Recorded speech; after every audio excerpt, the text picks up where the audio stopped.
14 नवंबर 2023। गोवर्धन पूजा के दिन घर के इन दो कोनों में रख दे। मोर पंख चमक जाएगी, आपकी किस्मत हो जाएंगे, धनवान मिलेगा, संतान सुख और हर मनोकामना मात्र एक दिन में हो जाएगी। पूरी दोस्तों, करीब 200 वर्षों बाद गोवर्धन के पावन दिन पर एक बहुत ही दुर्लभ और दिव्य संयोग बनने जा रहा है, क्योंकि इस दिन भगवान श्री कृष्ण के आशीर्वाद से अमृत सिद्ध योग, धन लक्ष्मी योग, संतान प्राप्ति और राजयोग का निर्माण हो रहा है। और ऐसे में यदि आप इस दिन गुरुजी द्वारा बताए गए इन उपायों से घर के इन कोनों में मोर पंख रख देते हैं, तो आपकी कैसी भी परेशानी हो, चाहे वो धन की इच्छा हो या संतान प्राप्ति की या अच्छे स्वास्थ्य की, हर मनोकामना आपकी मात्र एक आसान से उपाय से पूरी हो जाएगी। आखिर क्या है ये उपाय जो कि इतना प्रभावशाली है, आज हम आपको विस्तार से बताएंगे। इसलिए दोस्तों, वीडियो को आखिर तक जरूर देखें।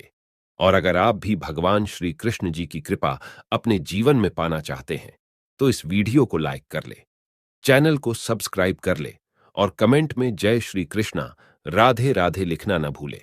दोस्तों, 5 दिवसीय दिवाली पर्व के चौथे दिन गोवर्धन पूजा की जाती है। यह पर्व कार्तिक माह के शुक्ल पक्ष की प्रतिपदा तिथि को मनाया जाता है। इस दिन घरों में गोवर्धन पर्वत बनाया जाता है और भगवान श्री कृष्ण की प्रतिमा बनाई जाती है। इसके बाद शाम के समय गोवर्धन पर्वत और भगवान श्री कृष्ण की पूजा होती है और उन्हें अन्नकूट और कड़ी चावल का भोग लगाया जाता है।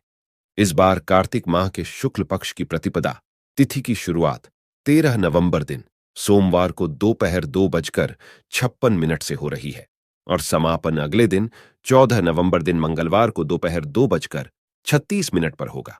हिंदू धर्म में उदया तिथि को विशेष महत्व दिया जाता है। ऐसे में गोवर्धन पूजा का पर्व 14 नवंबर को मनाया जाएगा। पंचांग के अनुसार शुभ गोवर्धन पूजा प्रातःकाल मुहूर्त 14 नवंबर को सुबह 6:43 से 8:58 के बीच है। ऐसे में गोवर्धन पूजा के लिए 2 घंटे 9 मिनट तक पूजा का मुहूर्त रहेगा। गोवर्धन पर घर के आंगन में गोबर से गोवर्धन बनाकर पूजा की जाती है। गोवर्धन पूजा को प्रकृति की पूजा भी कहा जाता है। इसकी शुरुआत स्वयं भगवान श्री कृष्ण ने की थी। चलिए दोस्तों, अब बात करते हैं मोर पंख के उपायों के बारे में। दोस्तों, मोर पंख घर में शांति और सुख समृद्धि के लिए बहुत ही उपयोगी वस्तु है। इसे शास्त्रों में एक प्रकार का यंत्र ही कहा गया है जो धन संपत्ति को आकर्षित करता है। यदि मोर पंख को घर में सही दिशा और सही स्थान पर रखते हैं, तो इससे घर में धन का आगमन होता है। संचित धन में कई गुना अधिक वृद्धि होती है। मोर पंख को घर में रखने से पैसे की आवक कई गुना बढ़ जाती है। इसके लिए आपको केवल 3 मोर पंख लेने हैं और उससे जुड़े महत्वपूर्ण वास्तु उपाय करने हैं, जिसके बारे में आज हम आपको बताएंगे। इसीलिए इस महत्वपूर्ण जानकारी को आप पूरा जरूर देखें। दोस्तों, सबसे पहले हम जानते हैं कि मोर और मोर के पंख का हमारे धार्मिक शास्त्रों में क्या महत्व बताया गया है। धार्मिक ग्रंथों के अनुसार मोर पंख एक चमत्कारिक यंत्र होता है और इसका प्रयोग तांत्रिक क्रियाओं में भी किया जाता है। प्राचीन युग से ही मोर पंख को तांत्रिक साधना में महत्वपूर्ण माना गया है। साथ ही ज्योतिष शास्त्र में भी मोर पंख को बहुत ही महत्व दिया गया है। इसके साथ ही पुराणों में भी मोर पंख से जुड़े उपायों का वर्णन मिलता है। आयुर्वेद में भी मोर पंख के बारे में बताया गया है कि किस प्रकार से मोर पंख घर से रोग तथा बीमारियों को दूर रखता है। यदि घर में कोई व्यक्ति बीमार है, तो मोर पंख का प्रयोग करके उसे स्वस्थ बनाया जा सकता है। मोर से जुड़ी पुराणों में कई कथाएं लिखी हुई है। पक्षी शास्त्र में मोर से जुड़ी एक कथा का वर्णन मिलता है। प्राचीन युग में संध्या नाम का एक असुर हुआ करता था। वह बहुत ही शक्तिशाली और बड़ा तपस्वी था।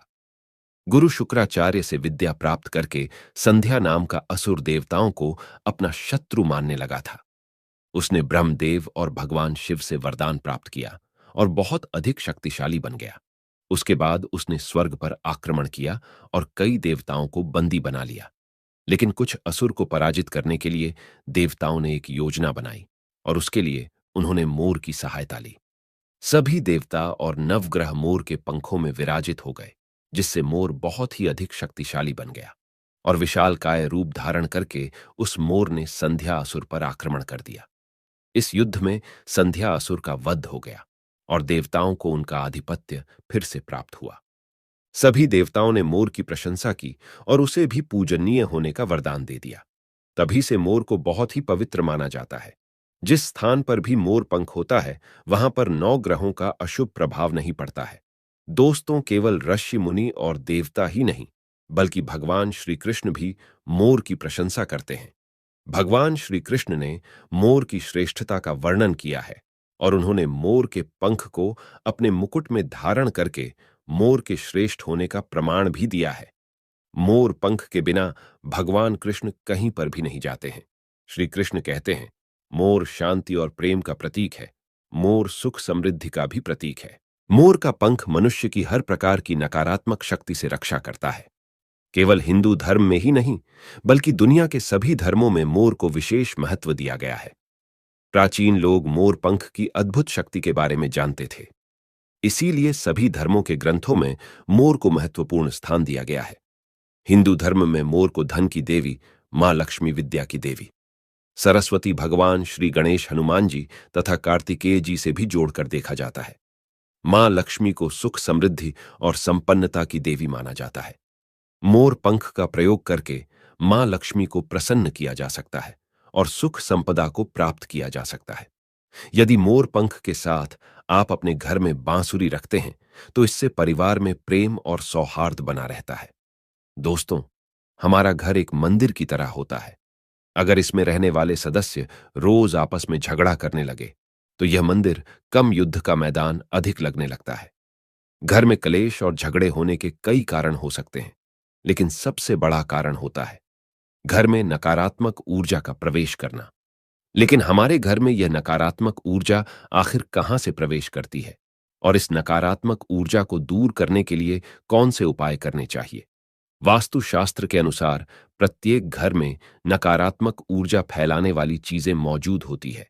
इन वस्तुओं के बिना हमारा घर चल नहीं पाता है। इन वस्तुओं को तो हम घर से बाहर नहीं निकाल सकते हैं, लेकिन उस नकारात्मक ऊर्जा को अवश्य बाहर निकाल सकते हैं। इसके लिए हमें मोर पंख का प्रयोग करना चाहिए। इसके लिए मोर के पंखों को आप अपने घर पर खूब जोर जोर से हवा में हिलाएं। इससे आपके घर की जितनी भी नकारात्मक ऊर्जा है, वह आपके घर से बाहर हो जाएगी। यदि रोज सुबह पूजा के बाद आप ऐसा करते हैं, तो आपके घर की सारी नकारात्मक ऊर्जा घर से बाहर चली जाएगी और आपके घर में सुख शांति बनी रहेगी। इसी बात को ध्यान रखते हुए आज हम आपको बताएंगे कि घर में वह कौन सी 3 जगह है जहां पर आपको मोर पंख जरूर रखना चाहिए, और इन जगहों पर अगर आप मोर पंख रख देते हैं, तो आपके घर में भी सबसे अधिक सकारात्मक ऊर्जा बनी रहेगी। सबसे पहली बात, घर से नकारात्मक ऊर्जा को दूर करने के लिए अगर घर में नकारात्मक ऊर्जा है और परिवार के सदस्यों की तरक्की में अड़चनें निर्माण हो रही है, तो आप अपने मुख्य द्वार के ऊपर गणेश जी की प्रतिमा रखें और प्रतिमा के दोनों ओर मोर पंख अवश्य रखें। इससे आपके घर में किसी भी प्रकार की नकारात्मक ऊर्जा प्रवेश नहीं कर पाएगी। यदि आपका मुख्य द्वार वास्तुशास्त्र के नियमों के विरुद्ध है, तो आप मुख्य द्वार पर 3 मोर पंख अवश्य रखें। इससे वास्तु दोष समाप्त हो जाएंगे। दूसरी बात, ग्रहों के दुष्प्रभाव से बचने के लिए अगर घर के सदस्यों पर ग्रहों का दुष्प्रभाव है अथवा ग्रहों की स्थिति खराब चल रही है, तो मोर पंख ले और उस पर गंगा जल अथवा शुद्ध जल का छिड़काव करें। फिर इसे ऐसे स्थान पर रख दें जहां पर यह किसी को दिखाई ना दे। इससे ग्रह शांत होने में मदद मिलती है। तीसरी बात, बुरी नजर से बचने के लिए अगर घर के किसी सदस्य अथवा बालक को बुरी नजर लगी है या उस पर किसी की बुरी नजर का प्रभाव पड़ा है, तो सोते समय उस व्यक्ति के तकिए के नीचे मोर पंख रखें और दूसरे दिन इसे किसी बहते जल में अथवा कुएं में ढाल दें। इससे बुरी नजर उतर जाती है। चौथी बात, पढ़ाई में मन नहीं लगता है। अगर घर के विद्यार्थियों का पढ़ाई में मन नहीं लगता है, उनकी याददाश्त कमजोर है, पढ़ाई करते समय बार बार नींद आती है, तो विद्यार्थियों को मां सरस्वती के सामने मोर पंख रखकर दूसरे दिन उस मोर पंख को अपनी किताबों में रखना चाहिए। इससे विद्यार्थियों में एकाग्रता बढ़ेगी और मां सरस्वती की कृपा बनी रहेगी। पांचवा उपाय, दुष्ट शत्रु से छुटकारा पाने के लिए अगर कोई शत्रु जानबूझकर आपको परेशान कर रहा है और बार बार आपको नुकसान पहुंचाने का प्रयास करता है, तो मंगलवार के दिन हनुमान जी की मस्तक का सिंदूर मोर पंख पर लगाएं और सुबह के समय बिना नहाए ही इसे बहते हुए जल प्रवाह में अथवा कुएं में ढाल दें। इससे शत्रु से छुटकारा मिलता है। छठी बात, मनवांछित फल प्राप्ति के लिए अगर मन की कोई इच्छा अधूरी है, कई दिनों तक कोशिश करने के पश्चात भी मनवांछित फल प्राप्त नहीं होता है, कार्यों में बार बार रुकावट आ रही है, तो आप राधा कृष्ण के मंदिर में जाकर भगवान श्री कृष्ण को मोर पंख चढ़ाएं, अथवा घर में ही श्री कृष्ण की मूर्ति पर मोर पंख लगाएं और अपनी इच्छा उनके सामने प्रकट करें। सातवीं बात, अगर पति पत्नी के बीच तनाव हो, अगर घर के अंदर क्लेश है, पति पत्नी के बीच बार बार झगड़े होते हैं, आपसी प्रेम कम होने लगा है, तो उनके बेडरूम में दक्षिण पूर्व की दिशा में मोर पंख रख देना चाहिए। इससे दोनों के बीच में प्रेम बढ़ेगा और आपसी मनमुटाव कम होगा। आठवां उपाय, धन में वृद्धि के लिए अगर धन की कमी है, अचानक धन खर्च हो जाता है, तो घर में तिजोरी अवश्य बनाएं। तिजोरी रखते समय ध्यान रहे, तिजोरी को पश्चिम की दीवार पर सटाकर रखें और उसका मुख पूर्व दिशा की ओर हो। इससे देवराज की कृपा दृष्टि बनी रहेगी। साथ ही महालक्ष्मी की पूजा में मोर पंख रखकर उसे तिजोरी में रखें।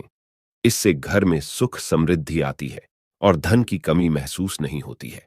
यदि धन की समस्या आ रही है, तो घर के अग्निकोण में अर्थात दक्षिण पूर्व दिशा में अपनी कमर से ऊपर कंधे की ऊंचाई पर दो मोर पंख शुक्ल पक्ष में लगाएं। जल्दी ही धन प्राप्ति के नए अवसर प्राप्त होने लगेंगे।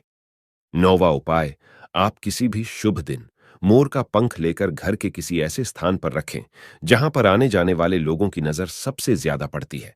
असल में मोर का पंख नकारात्मक ऊर्जा को अवशोषित करता है, इसलिए आपको इसको ऐसे स्थान पर लगाना चाहिए जहां ये सभी को नजर आए। मोर के पंख का यह उपाय ना सिर्फ आपको बल्कि आपके घर के सदस्यों के जीवन में भी सुख और समृद्धि जरूर लेकर आएगा। तो दोस्तों, इस प्रकार से मोर पंख का प्रयोग करके आप अपने जीवन में सुख समृद्धि ला सकते हैं। इसी के साथ दोस्तों, गोवर्धन के दिन आपको इन उपायों के साथ साथ गोवर्धन व्रत कथा भी सुननी और सुनानी चाहिए, जिससे आपके सभी पाप धुल जाते हैं और आपकी हर मनोकामना पूरी हो जाती है। गोवर्धन पूजा की पौराणिक कथा के अनुसार द्वापर युग में एक बार देवराज इंद्र को अपने ऊपर अभिमान हो गया था। इंद्र का अभिमान चूर करने के लिए भगवान श्री कृष्ण ने एक अद्भुत लीला रची। श्री कृष्ण में देखा कि एक दिन सभी ब्रजवासी उत्तम पकवान बना रहे थे और किसी पूजा की तैयारी में व्यस्त थे। इसे देखते हुए कृष्ण जी ने माता यशोदा से पूछा कि यह किस बात की तैयारी हो रही है। कृष्ण की बातें सुनकर यशोदा माता ने बताया कि इंद्रदेव की सभी ग्रामवासी पूजा करते हैं, जिससे गांव में ठीक से वर्षा होती रहे और कभी भी फसल खराब ना हो और अन्न धन बना रहे। उस समय लोग इंद्रदेव को प्रसन्न करने के लिए अन्नकूट चढ़ाते थे। यशोदा मियां ने कृष्ण जी को यह भी बताया कि इंद्रदेव की कृपा से ही अन्न की पैदावार होती है और उनसे गायों को चारा मिलता है। इस बात पर श्री कृष्ण ने कहा कि फिर इंद्रदेव की जगह गोवर्धन पर्वत की पूजा होनी चाहिए, क्योंकि गायों को चारा वहीं से मिलता है। इंद्रदेव तो कभी प्रसन्न नहीं होते हैं और न ही दर्शन देते हैं। इस बात पर ब्रिज के लोग इंद्रदेव की जगह गोवर्धन पर्वत की पूजा करने लगे। यह देखकर इंद्रदेव क्रोधित हुए और उन्होंने मूसलाधार वर्षा शुरू कर दी। इंद्रदेव ने इतनी वर्षा की कि उससे ब्रजवासियों को फसल के साथ काफी नुकसान हो गया। ब्रजवासियों को परेशानी में देखकर श्री कृष्ण ने अपनी कनिष्ठा उंगली पर पूरा गोवर्धन पर्वत उठा लिया और सभी ब्रजवासियों को अपने गाय और बछड़े समेत पर्वत के नीचे शरण लेने के लिए कहा। इस बात पर इंद्र कृष्ण की यह लीला देखकर और क्रोधित हो गए और उन्होंने वर्षा की गति को और ज्यादा तीव्र कर दिया। तब श्री कृष्ण ने सुदर्शन चक्र से कहा कि आप पर्वत के ऊपर विराजमान होकर वर्षा की गति को नियंत्रित करें, और शेषनाग से कहा आप मेढ़ बनाकर पानी को पर्वत की ओर आने से रोकें। इंद्र लगातार 7 दिन तक वर्षा करते रहे। तब ब्रह्मा जी ने इंद्र से कहा कि श्री कृष्ण भगवान विष्णु के अवतार हैं और उन्हें कृष्ण जी की पूजा की सलाह दी। ब्रह्मा जी की बात सुनकर इंद्र ने श्री कृष्ण से क्षमा मांगी और उनकी पूजा करके अन्नकूट का 56 तरह का भोग लगाया। तभी से गोवर्धन पर्वत पूजा की जाने लगी और श्री कृष्ण को प्रसाद में 56 भोग चढ़ाया जाने लगा। दोस्तों, ऐसी मान्यता है कि श्री कृष्ण को गायों से अत्यंत प्रेम था और वो गायों तथा बछड़ों की सेवा किया करते थे। यह भी माना जाता है कि गाय का गोबर अत्यंत पवित्र होता है, इसलिए इसी से गोवर्धन पर्वत बनाना और इसका पूजन करना फलदायी माना जाता है। इस दिन गोबर से गोवर्धन पर्वत की आकृति बनाई जाती है और इसके चारों कोनों में करवा की सींकें लगाई जाती हैं। इसके भीतर कई अन्य आकृतियां भी बनाई जाती हैं और इसकी पूजा की जाती है। ऐसा माना जाता है कि इस दिन जो भी गोवर्धन की इस कथा का पाठ करता है और श्रद्धापूर्वक गाय के गोबर से बने पर्वत की पूजा करता है, उसकी सभी मनोकामनाओं की पूर्ति होती है। उम्मीद है आपको यह जानकारी अच्छी लगी होगी। वीडियो को लाइक जरूर करें, कमेंट में जय श्री कृष्ण लिखना ना भूलें। साथ ही चैनल को सब्सक्राइब जरूर करें। आप सभी का धन्यवाद।